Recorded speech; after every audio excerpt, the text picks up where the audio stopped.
ወይ አባይ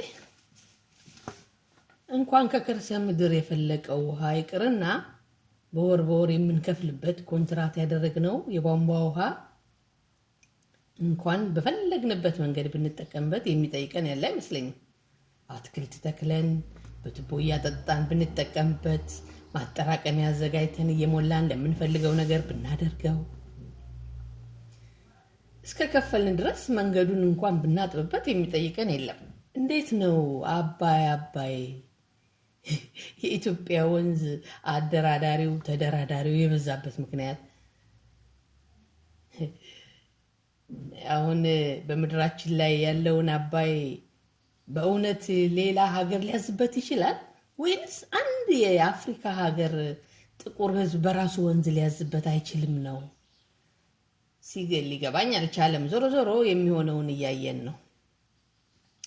የተዘፈነለት ያኔ በእንጉርጉሮ የተገጠመለት ተረት በምሳሌ ያኔ ድሮ ሁሌ አባይ አሰልቺ ለጆሮ፣ አባይ ማደሪያ የለው ግንዱን ይዞ ዞሮ፣ ሲያረሰርሳቸው ግብጾችን በጓሮ፣ ውሃውን በጭልፋ ብንቀዳው በእጃችን ምንድነው ሮሮ?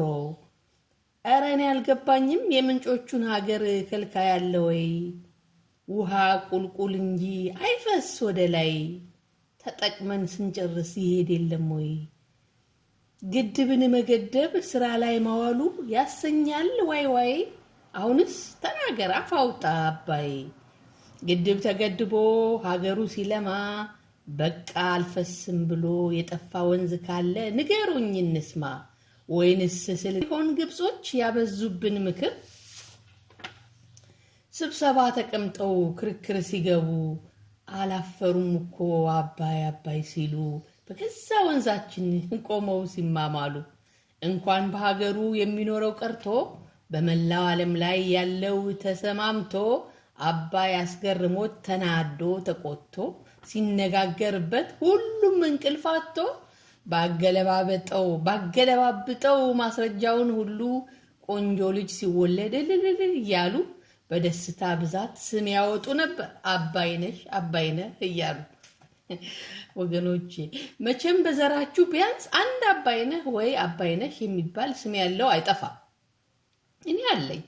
እንደ አባይ ወንዝ ቀብራራ ትልቅ የቤተሰብ አባል ነበረኝ። ዛሬ በሕይወት ባይኖሩም እንደ አባይ ለሁሉ ተራፊ ደግና አዛኝ። ግን አባይ ምንም አላጠፋ፣ ፈለቀ ፈሰሰ። ወደ ተመቸው የፈሰሰለት ሁሉ ሊጠቀምበት መብቱ ነው። እየተንጠራሩ ግን ወደ ፈለቀበት አንጋጦ ተቆጣጣሪ እንሆን ማለት የሚያስቅ ነው። ጊዜ ለኩሉ እንደተባለው ሁሉንም ጊዜ ያሳየናል። ሳስበው በፍቅር ቢሆን አባይ ለማንም በቂ ነበር። ንቀቱና ማናህለኝነቱ አይጠቅምም። ሽቅብ ተንጠራርቶ ምንጩን መቆጣጠር አይቻልምና እረፉ እንላለን። ውሃው እንደወደደ ይፍሰስ። እናንተም እኛም የቻልነውን እንጠቀም። በቃ ይኸው ነው የሚበጀው። በቃ ልለያችሁ ከዛሬው መልእክቴ። ሰላም እንገናኝ ውዶች ወገኖቼ። ለምትሰሙኝ ሁሉ ይድረስ አክብሮቴ።